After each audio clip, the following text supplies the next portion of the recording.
Hola y bienvenidos a este video donde vamos a hablar sobre dónde vivimos. Hello, welcome to this video where we're going to talk about where we live. You're going to learn how to say you live in a certain country, to say you live in a city or a town or a village, to say you live in the countryside or by the beach or on the coast, and we're also going to learn some words to talk about different sorts of buildings that you or other people live in. Las metas de esta clase son aprender cómo hablar de los países donde la gente vive, aprender las palabras para decir village, town y city en español, aprender a conjugar el verbo vivir, que en inglés es el verbo to live, y aprender las palabras para hablar de diferentes tipos de viviendas. Now we're going to start off by learning this structure. Vivo en, I live in, and then a few different country names. Now, if the country that you live in isn't mentioned, you can look that word up in a dictionary or an online dictionary like wordreference.com, but the key thing is you'll have this structure to say where you live. So, I live is vivo, and notice that the V is more of a B sound. It's not vivo, but vivo. En, and then the country name. So, if you live in England, you could say vivo en Inglaterra. If you live in Scotland, you could say vivo en Escocia. Vivo en Escocia. If you live in Spain, you'd say vivo en España. And if you want to say I live in Barcelona, for example, it's exactly the same structure. Vivo en Barcelona. So it's always going to be vivo en and then the place name. It's not like in French where you use a different preposition for countries and regions or for towns and cities. In Spanish, like in English, it's always just en, where we'd say in. So it's nice and easy. If you live in France, you could say vivo en Francia, and again you could say vivo en Paris. If you live in Italy, you could say vivo en Italia, or vivo en Roma, if you live in Rome. Now we're going to move on and look at some different sorts of places where you might live. So you might live in the countryside, in which case you might want to say vivo en el campo. Vivo en el campo. Now one way to remember that campo means countryside is that campo has the word camp in it, and if you go camping, probably going to go camping in the countryside. So camping in the countryside, el campo. And we can put these different things together. For example, I could say vivo en el campo en Inglaterra. I live in the countryside in England. So you can extend your answer by using two sort of different things, the sort of place where you live and the country where you live. If you live in the mountains, you can say vivo en las montañas. Vivo en las montañas. And notice we've got an N with a squiggle over the top, the letter that's called Ñ. So it's not montanas, it's not like Hannah Montana, it's montañas. So make sure you get the pronunciation of that word right. I live in the mountains, vivo en las montañas. Now if you live close to the beach, you could say vivo cerca de la playa. So cerca means close, cerca de, close to. So you could also use this with some of the other options like vivo cerca de las montañas, I live close to the mountains, or vivo cerca del campo, I live close to the countryside. And if you live right on the beach, you could also say vivo en la playa, I live on the beach. Now if you live on the coast, you can say vivo en la costa. Vivo en la costa. Now we're going to move on to look at different sorts of residential areas where you might live. If you live in a little village, then you can say vivo en una aldea. Una aldea is a village. Now if you live in a town, so something a bit bigger than a village but not quite a city, you could say vivo en un pueblo. Vivo en un pueblo. And if you do live in a city, then you can say vivo en una ciudad. Vivo en una ciudad. Now one way to remember the word ciudad is imagine that someone's dad's going off to the city and they say to them, "See you, Dad. See you, Dad." That will help you to get the pronunciation of this correct. Not 100% right, see you dad, but pretty close. The end, when you've got words that end in dad, that last d, it's not a hard d, it's not dad, it tends to be more like dadth, almost like a th, like a th sound. Ciudad. Like people from Madrid don't say Madrid, they say Madrid. Okay, so that's something that if you want to get your pronunciation perfect, something to think about, but if you just say ciudad, vivo en una ciudad, people will understand what you're saying. Now if you've seen my video on the present tense in Spanish, you probably recognize hotel conjugation. It's just a nice visual way to lay out a Spanish verb. The verb we're going to be looking at today is vivir, which is to live. So vivir, what we can see in the black box, that's what we call the infinitive verb, because it's just neutral, like in English, to live. No one's doing it, it's not in any tense, it's not past, present, future, it's just neutral. But what we want to do today is to be able to use that verb in the present tense to say I live, you live, he lives, she lives, singular they live, we live, you all live, and they plural live. That's what we want to be able to do so that we can really use that verb in the present tense. Now we know how to say I live, so let's put that one up. Vivo, so we've just taken off the IR ending and we've added an O, vivo. You could say yo vivo, so yo is the pronoun I, but in Spanish they're not compulsory, they're optional, you don't really need to use that pronoun. Now you, singular, you live is vives, so it's an ES ending. So we could ask the question, Dónde vives? Where do you live? That's something that, in conversation someone might ask you, Dónde vives? And you could say, vivo en Inglaterra, vivo en el campo.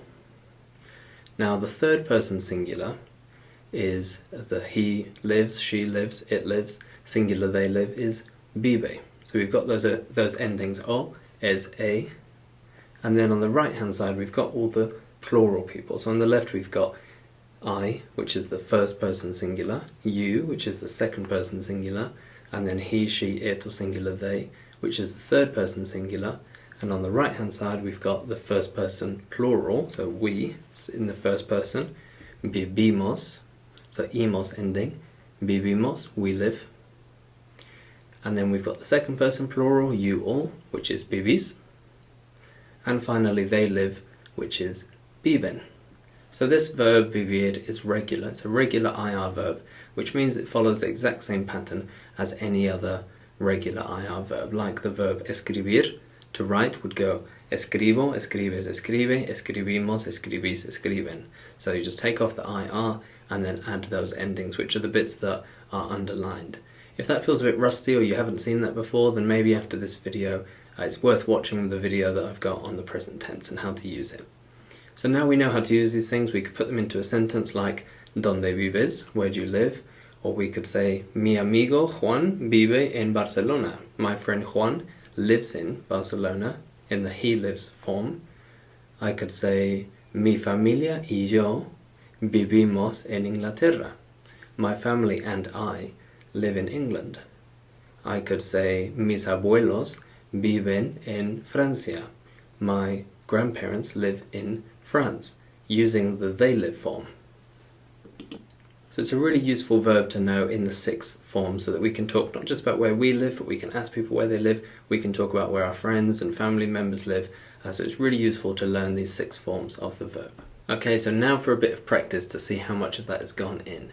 I'd like you to fill in the gaps with the correct form of the verb vivir, the verb to live. So here we've got 5 sentences and they're just missing the verb, and here are the different endings, so all you need to do is read each one and work out, okay, who is doing the living, who's doing the verb, and which ending do I need to use? Is it going to be vivo, vives, vive, vivimos, vivis, viven? We'll do the first one together just to make sure that this makes sense, and when you've done this as well for a challenge, you might want to try translating all the sentences into English. So first we've got yo, we're missing the verb, en una aldea en el campo de Inglaterra. Now yo means I, so it's going to be the first one, vivo. Yo vivo en una aldea en el campo de Inglaterra. And then for the extension, I might want to translate that into English. I live in a village in the countryside of England, or in the English countryside you could say. So when you're ready, pause the video, complete those, do the translations if you want, and then push play to go through the answers. Okay, número 2. Mi hermana mayor vive en París. My older sister lives in Paris, using the she lives form. Número 3. Tú vives cerca de la playa. Qué envidia. Then the translation, you live close to the beach. How jealous, or what envy. So, qué envidia, literally what envy means how jealous am I that you live close to the beach. Número 4. Mis amigos Carlos y José viven en Madrid, la capital de España. My friends Carlos and Jose live in Madrid, using the they live form, because there's 2 of them, the capital of Spain. Número 5. Mis abuelos viven en una ciudad grande que se llama Londres. My grandparents live in a big city which is called London. So Londres is Spanish for London. And that's a really useful way to extend your answer, que se llama, which is called. So you could say, vivo en un pueblo que se llama. I live in a town which is called.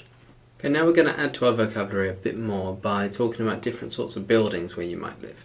So the first one is, vivo en una casa. I live in a house. And we can add this into the stuff that we've learned previously. We could say, vivo en una casa en el campo en Inglaterra. I live in a house in the countryside in England. So we can piece all these things together to give a much more extensive answer.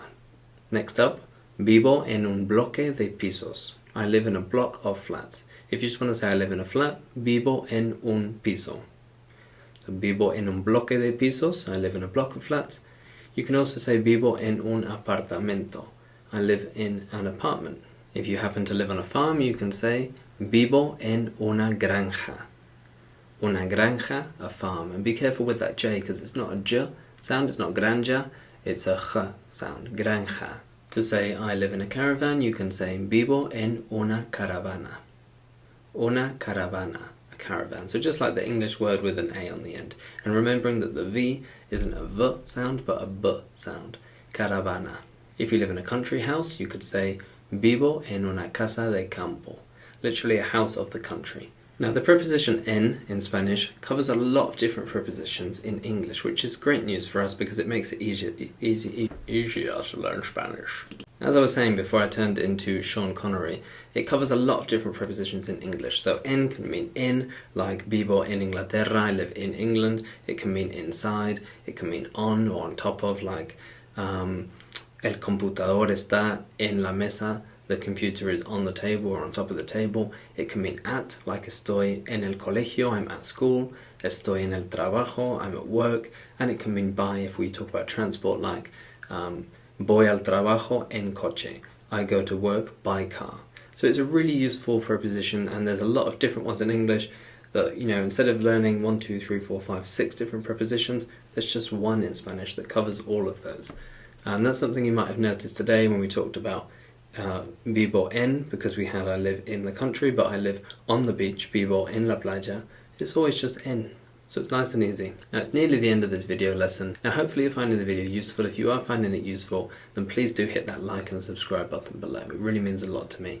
Now we're going to use the sentence builder to come up with a really, really good, strong, sort of higher level answer to the question, ¿Dónde vives? Or ¿Dónde vives tú? Where do you live? Because we could just say Inglaterra, England, one word answer. That would do the job, that answers the question. The person might not want to continue having a conversation with you. And if you're going on to do, you know, some sort of formal qualification in Spanish, it's important that you really take every question as an opportunity to show off just how good you are at Spanish, just what your range of vocabulary is, and how you can make really nice, long, interesting answers. So we're going to start off vivo, I live, and then we're going to pick a noun like en el campo, en la costa, en una ciudad, en un piso, en un pueblo, en una casa. So pick one of those. Then we're going to use a connective. We're going to say where, which country. En Italia, en Francia, en España, en Inglaterra. Now if your country isn't there, remember you can look it up. And then we're going to use a verb to say it is, or I would say that it is, or I think that it is, or in my opinion it is. So we've got y es, y diría que es, a really high level one using a different tense called the conditional. Y diría que es, I would say that it is. Y pienso que es. Y en mi opinión es. And then we're going to finish off with an adjective. Divertido, divertida, fantástico, fantástica, bonito, bonita, demasiado pequeño o demasiado pequeña, or feo, fea. So have a think about what your answer would be to this question, ¿Dónde vives tú? Now one thing to look out for is if you use a masculine noun in that second column, like piso, campo, pueblo, then your adjective at the end is also going to be masculine, meaning it's going to end in an O. Demasiado pequeño, divertido. If you use one of the feminine nouns, the ones that have la or una before, like costa, ciudad, casa, then you're going to need to use an A ending for your adjective. Okay, so practice reading your answer out, practice writing it down, so that you've got something, a really solid answer to this question that you can learn off by heart. And then when you're ready, push play. Okay, now we're going to continue to work with the sentence builder, but this time, instead of just vivo, I live, I've added in vives, mi amigo, or mi amiga, or mi amigue, vive. So amiga is your non-binary one there, if you haven't seen that before. Mis padres y yo vivimos. My parents and I live. Mis abuelos viven. My grandparents live. So we've got the o, es, the a, imos, and ens. We've got 5 of the 6 different endings, 5 of the 6 different forms of the verb vivir in the present tense, so that we can practice those in context. And then the rest of the options are the same. So what we're going to do, I'm just going to read a sentence out in English, and I want you to either say the Spanish or write the Spanish down. Just think about how you would translate that into Spanish, because it's really going to help to drill these different conjugations, these different forms of the verbs, and all this vocabulary into your long-term memory. Okay, now a nice easy one to start off with.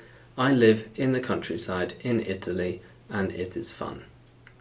I live in the countryside in Italy, and it is fun. Now pause the video, have a think about what it is, and then push play for the answer. Vivo en el campo, en Italia, y es divertido. Okay, you can practice repeating them after me if you want as well, to practice the pronunciation. Now the second one, the second sentence is going to be, my friend lives in a flat in England, and I think that it is ugly. My friend lives in a flat in England, and I think that it is ugly. So that one is, it could be mi amigo, mi amiga, or mi amigue. Either one's fine, because the word friend in English doesn't have a gender. Mi amigo vive en un piso en Inglaterra y pienso que es feo. Okay, third one. My grandparents live on the coast in France, and I would say that it is pretty. I'll repeat it. My grandparents live on the coast in France, and I would say that it is pretty. Mis abuelos viven en la costa en Francia y diría que es bonita. Okay, bonita because it's costa. Okay, so we need to have what's called adjectival agreement. The adjective always has to agree with the noun. Okay, last one. My parents and I live in a house in Spain, and I think that it is too small. Now in Spanish, mis padres y yo vivimos en una casa en España y pienso que es demasiado pequeña. Okay, pequeña because it's casa. Again, that adjectival agreement. Okay, the final activity. Now you might have done gap fill activities before. This is a bit like a gap fill because there's a missing word in each of these 4 sentences. The only thing that makes it a bit different is that I'm not going to tell you where the gap is. So there's sort of 2 steps to this activity. First, where is the gap? Where's the missing word? Second, what is the word that's missing? So what I want you to do is just read each one. We'll do number 1 together, and then as an extension I want you to translate them into English as well. Número 1. Mis abuelos en las montañas y pienso que eso es fantástico. Now it might be useful to help you work out where the gap is to do the translation first. My grandparents in the mountains, and I think that that is fantastic. Okay, so my grandparents in the mountains, that doesn't make sense, it's missing something. My grandparents live in the mountains. Now how do I say live? It depends on who's doing it. It's mis abuelos, so it's going to be in the they form. So it's going to be mis abuelos viven en las montañas y pienso que eso es fantástico. Okay, so if that makes sense, pause the video, go through those, try and translate them into English if you can as well, and when you're ready for the answers, just push play. Okay, let's go through. Número 2. Mi amiga Julia vive cerca de la en España y siempre hace mucho sol. My friend Julia lives close to the in Spain. Close to the what? La playa. That's the phrase that we learned, wasn't it? Vivo cerca de la playa. So not vivo because it's not I, it's Julia. Julia vive cerca de la playa en España. Y siempre hace mucho sol. Maybe you've seen the weather video and you know what this means. And it's always very sunny. So it's another, bit of another topic that we could bring into this one to talk about what weather it does where people live as well. Número 3. Yo vivo. So we're missing the verb vivo. En una casa bonita in Coventry, una ciudad de Inglaterra. And then the translation, I live in a pretty house in Coventry, a city of England or an English city. 4. Vivo en una aldea en Francia y no me porque es muy pequeña. So we're missing something. No me, that's where the gap is. No me gusta. I don't like it. ¿Por qué? Because es muy pequeña. It's very small. So I live in a village in France and I don't like it because it's very small. So in that sentence builder, instead of saying diría que es, I would say that it is, or pienso que es, we could say I like it, I don't like it, because, and then we could use those adjectives to give a reason for our opinion. So it's another way to use, slightly different structure to still give a really extended, interesting answer to the question, ¿Dónde vives? Before you go, I'm just going to quickly explain how to make the most of using Spanish with James. If you head over to the main channel, you'll find on the landing page that there are lots of different sections. There's a section for beginner Spanish with all of the beginners level videos. There's one for intermediate Spanish, advanced Spanish, and there's one for poetry as well. So it's all nicely organised so that you can find the videos that are right for you at where you're at on your Spanish journey. And again, if you haven't already done so, it'd mean a lot if you just very gently click that subscribe button. And that brings us to the end of the video. Muchísimas gracias por ver este video y espero que te vaya muy bien con el español.